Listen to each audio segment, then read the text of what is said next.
আমরা বাংলাদেশ জামাতে ইসলামের বিজয় চাই না। বলবেন এটা আবার কোন কথা? আসলাম আপনার কথা শুনতে, আমাদের বিজয়ের আশ্বাস শুনতে, আপনি বলেন বিজয় চান না? চাই না। আমরা 18 কোটি মানুষের বিজয় চাই। 18 কোটি মানুষের বিজয় হলে আমরা কি কেউ বাদ পড়ব? আমরা কোনো দল, গোষ্ঠী, পরিবারতান্ত্রিক বিজয় আর আমরা দেখতে চাই না। শাসনও আমরা দেখতে চাই না। আমাদের দেশবাসী মুখিয়ে আছে নতুন বাংলাদেশ, নতুন ব্যবস্থাপনা দেখার জন্য।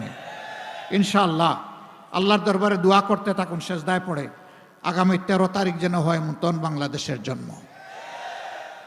বলবে এই বাংলাদেশ কি এখনকার চাইতে বড় হবে না ছোট হবে? না, এই বাংলাদেশে থাকবে, কিন্তু তার চরিত্র পাল্টে যাবে ইনশাআল্লাহ। এটি হবে জনকল্যাণমূলক বাংলাদেশ। এটি কোনো দল ব্যক্তিকে সন্তুষ্ট করার জন্য হবে না, বরঞ্চ জনগণকে তাদের পাশে থেকে সেবা দেওয়ার জন্য হবে। সম্মানিত ভাইরা, দুটি ভোট, একটি হচ্ছে গণভোট।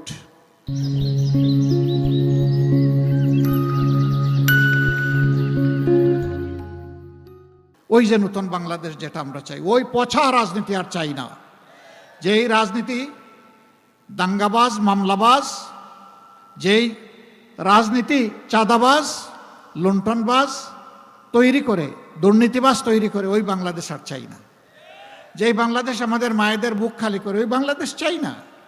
যেই বাংলাদেশ শিশুদেরকে এতিম বানায়, ওই বাংলাদেশ চাই না। ওই বাংলাদেশও চাই না। অন্যায়ভাবে যেই বাংলাদেশ আমার যুবতী বোনকে বিধবা বানায়, ওই বাংলাদেশও আমি চাই না।